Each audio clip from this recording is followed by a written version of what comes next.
या बातमीपत्राचं प्रायोजक आहे पूर्व विभागातील नावाजलेले उद्योजक श्री राजय्या प्रभाकर गज्जाम यांचे प्रभाकर स्टील, पत्ता B12 पद्मशाली नगर, MIDC Akkalkot road, lifeline chemical factory जवळ, तंबाके फेवर समोर, सोलापूर. प्रोप्रायटर राजय्या गज्जाम 94 23 59 12 59 80 87 55 16 79. अध्यक्ष महोदय, आपल्या माध्यमातला या सरकारला लक्ष वेधू इच्छितो. उद्योग वाढीसाठी अत्यंत पोषक वातावरण असून सोलापूर शहर हे आंध्र तेलंगणाच्या सीमेवरती शहर आहे. रेल्वेने सगळ्या जिल्ह्याला व उत्तर व दक्षिण भारताला जोडलेला आहे. सोलापूर शहराची रस्ते वाहतूक व्यवस्था ही महाराष्ट्रातल्या सगळ्या मोठ्या शहराला जोडलेली असल्यामुळे सोलापूर शहरातील वस्त्रोद्योग असेल, सोलापूर शहराला IT क्षेत्रामध्ये काम करण्यासाठी या ठिकाणी चांगली संधी महाराष्ट्र शासनाला या ठिकाणी उपलब्ध होणार आहे. महाराष्ट्र शासनाने सोलापूरच्या एकूण भौगोलिक परिस्थितीचा विचार करून येणाऱ्या काळात सोलापूर शहरात जेवढ्या जास्तीत जास्त कंपनी येतील याच्यासाठी प्रयत्न करावे ही आपल्या माध्यमातून अध्यक्ष महोदय मी विनंती करतो. हे महाराष्ट्र शासन येणाऱ्या काळात राज्यात महाराष्ट्र टेक्निकल टेक्सटाईल मिशनची स्थापना करत आहे. महाराष्ट्र राज्यात सोलापूर शहर हे वस्त्रोद्योगाच्या दृष्टीने सर्वात मोठं शहर आहे. या ठिकाणी सर्वाधिक वस्त्रोद्योग लोक राहतात. वस्त्रोद्योग कामगारांची संख्या ही सोलापुरात मोठ्या प्रमाणात आहे. तर या मिशन टेक्सटाईल मिशनचा विचार करताना सोलापूर शहराचा प्राधान्याने विचार करावा ही मी आपल्या माध्यमातून अध्यक्ष महोदय सरकारला विनंती करतोय. येणाऱ्या या अर्थसंकल्पात अमृतकाल राज्य रस्ते विकास आराखडा 2025 ते 2047 तयार करत असताना सोलापूर शहराला अध्यक्ष महोदय सध्या रिंग रोडची अत्यंत गरज आहे.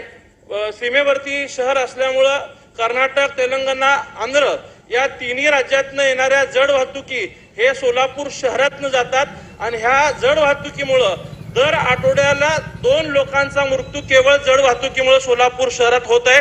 हे थांबवण्यासाठी सोलापूर शहरातील केगाव ते कासेगाव ते दोड्डी ते कुंभारी ते हत्तूरगाव हा रिंग रोड होणं अत्यंत गरजेचं आहे. सुरत चेन्नई ग्रीनफील्ड योजनेत या रिंग रोडचा समावेश करण्यात आलेला आहे, परंतु जमीन हस्तांतरित करून घेतल्यानंतर नाही या रिंग रोडच्या कामाला अद्यापपर्यंत सुरुवात झालेली नाही आहे.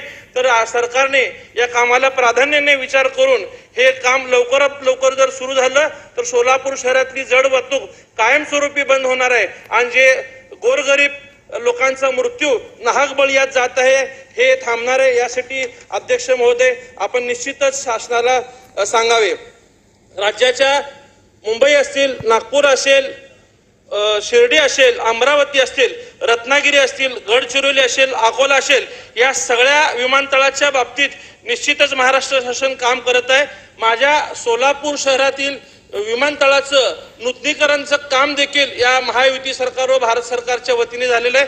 नुकतंच पंतप्रधानांनी या विमानतळाचं लोकार्पण सुद्धा केलेलं आहे. सध्या या विमानतळावरनं प्रवासी वाहतूक सुरू होण्यासाठी प्रक्रिया अंतिम टप्प्यात आहेत. स्वतः मुख्यमंत्री देवेंद्र फडणवीस साहेब यासाठी जातीने लक्ष देऊन प्रयत्न करत आहेत.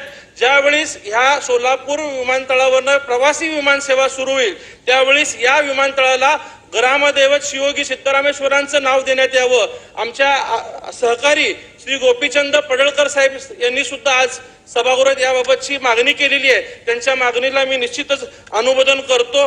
सोलापुरातील विमान सेवा लवकर सुरू व्हावी यासाठी महाराष्ट्र शासनाने आणखीन प्रभावीपणे प्रयत्न करावे अशी आपल्या माध्यमातून विनंती करतो. सर्वांसाठी घरे देण्याचं या महाराष्ट्र शासनाचं उद्दिष्ट असून प्रधानमंत्री आवास योजना ग्रामीण टप्पा 2 मधून 20 लाख घरकुलांना मान्यता देण्यात आलेली आहे. त्याचबरोबर प्रधानमंत्री आवास योजना शहरी 8,000 घरांसाठी 8,100 कोटी रुपयांची निधी सुद्धा या ठिकाणी तरतूद करण्यात आलेली आहे. माझ्या सोलापूर शहरात यापूर्वी 15,000 घरांचं लोकार्पण पंतप्रधानांनी केलेलं आहे. उर्वरित 15,000 घरांचं काम सुद्धा महाराष्ट्र शासन व केंद्र शासनाने करावे. त्याचबरोबर भटक्या विमुक्त जमातीसाठी जे आमच्या सेटलमेंट भागात 40,000 घरकुलांची जी योजना प्रस्तावित आहे त्या योजनेला सुद्धा प्राधान्याने मान्यता देण्यासाठी या महाराष्ट्र शासनाने प्रयत्न करावे अशी विनंती मी आपल्या माध्यमातून करतो. अन्न सुरक्षा योजनेअंतर्गत सप्लाय चेन ब्लॉकचेन तंत्रज्ञानाचा वापर करून स्वस्त धान्याची वाहतूक व वितरण प्रणाली अधिक पारदर्शक व कार्यक्षम करण्याचं मानस महाराष्ट्र शासनाचं आहे. माननीय अध्यक्ष महोदय, माझ्या मतदारसंघातील जवळपास 1 लाखाहून अधिक लोकांना धान्य रेशनचं मिळत नाही. एकाच कुटुंबातील जर 6 लोक असतील तर त्यातले 2 लोकांना धान्य मिळतं आणि उर्वरित 4 लोकांना त्याच रेशन कार्डवरती असताना सुद्धा धान्य मिळत नाही. तर समतोलपणे धान्य वितरित होण्यासाठी निश्चितच ह्या महाराष्ट्र शासनाने प्रयत्न करावे ही मी आपल्या माध्यमातून विनंती करतो. एकंदरीत हे महाराष्ट्र शासनाने आदरणीय मुख्यमंत्री देवेंद्रजी फडणवीस साहेबांनी आमच्या भगिनींना आश्वासित केलं होतं आणि लाडकी बहीण योजना सुरू केली होती. अनेक विरोधकांनी या योजनेला टीका केली की निवडणुकीनंतर ही योजना बंद होईल, परंतु देवेंद्रजी फडणवीस साहेब व महायुती सरकारने आपला शब्द पाळला. निवडणुकीनंतर ही योजना सुरू राहिलेली आहे व येणाऱ्या 25-26 आर्थिक वर्षात 36,000 कोटी रुपयाची तरतूद ह्या सरकारने केलेली आहे. यासाठी मी सरकारचं अभिनंदन करत आभार मानतो. मला खात्री आहे की माझं नेतृत्व हे आश्वासक आहे व येणाऱ्या काळात निश्चितच आमच्या भगिनींना 2100 रुपयाची निधी दर महिन्याला या शासनाच्या वतीने मिळेल ही अपेक्षा करतो. प्रत्येक जिल्ह्यासाठी एक उमेद बॉल उभारण्यासाठी पहिल्या टप्प्यात 10 जिल्ह्यांची निवड होणार आहे. यासाठी 150 कोटी रुपयाची निधी महाराष्ट्र शासन मंजूर करत असताना सोलापूर शहराचा प्रामुख्याने विचार करावा अशी मी आपल्याला विनंती करतो.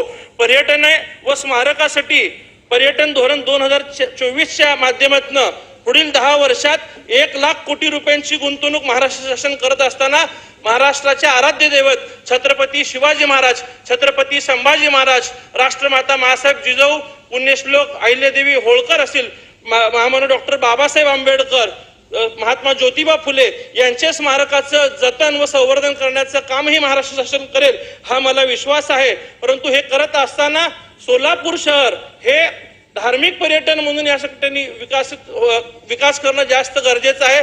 कारण का अक्कलकोट असेल, पंढरपूर असेल, तुळजापूर असेल, ह्या तिन्ही देवस्थानाला जोडणारं हे सोलापूर शहर आहे.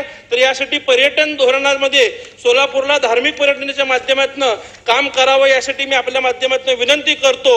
व आज रात्रीचे 11:30 वाजत आलेले आहेत. निश्चितच माझ्या सोलापूरला या अर्थसंकल्पनेतनं काहीतरी मिळावं, माझ्या जनतेचा आवाज आपल्यापर्यंत अध्यक्ष महोदय आपल्या माध्यमातून महाराष्ट्र शासनापर्यंत बोलावं ही तळमळ माझी होती. आपण मला बोलण्याची संधी दिलात आणि आम्हाला ऐकण्यासाठी या सभागृहात माननीय मंत्री नितेशजी राणे साहेब व सावकारे साहेब हे रात्रीचे 11:30 वाजता सुद्धा उपस्थित राहून आमच्या सोलापूरची व्यथा जाणून घेतले. याबद्दल माननीय मंत्री महोदय व अध्यक्ष महोदय आपले आभार मानतो. या ठिकाणी थांबतो. धन्यवाद. जय हिंद, जय महाराष्ट्र. आनंद बाळा अध्यक्ष महोदय, महाराष्ट्र शासनाचा सन 2025 doctor Kothe's gastro liver care and GI endoscopy centre, doctor Suryaprakash Rajesh कोठे, पोट, लिव्हर व आतडी विकार तज्ञ. डॉक्टर कोठेज सेंटर मध्ये उपलब्ध सुविधा: लिव्हर विकार व सर्व प्रकारच्या कावीळवर उपचार, पोटदुखी, आम्लपित्त, ऍसिडिटी, अल्सर, पित्ताशयातील खडे व स्वादुपिंडाचे विकार, आतडी व पोटाचे कॅन्सर, जुलाब, बद्धकोष्ठता, रक्ताची उलटी, गिळण्याच्या त्रासावर उपचार. याशिवाय गॅस्ट्रोस्कोपी, अन्ननलिका व जठरावरील तपासणी व उपचार, मोठ्या आतडीच्या विकारावरील तपासणी व उपचार, पॅथॉलॉजी लॅबची सोय, capsule endoscopy, ERCP, ventilator available, sonography available, pharmacy, ICU वॉर्डची सोय, रुग्णांना ऍडमिट करण्याची सोय. डॉक्टर कोटेज gastro liver care and GI endoscopy centre, 119-1 Murarji Peth, 4 पुतळा समोर, हॉटेल सिटी शेजारी, पार्क चौक, सोलापूर. 0217 26 27 004 74 14 96 96 64.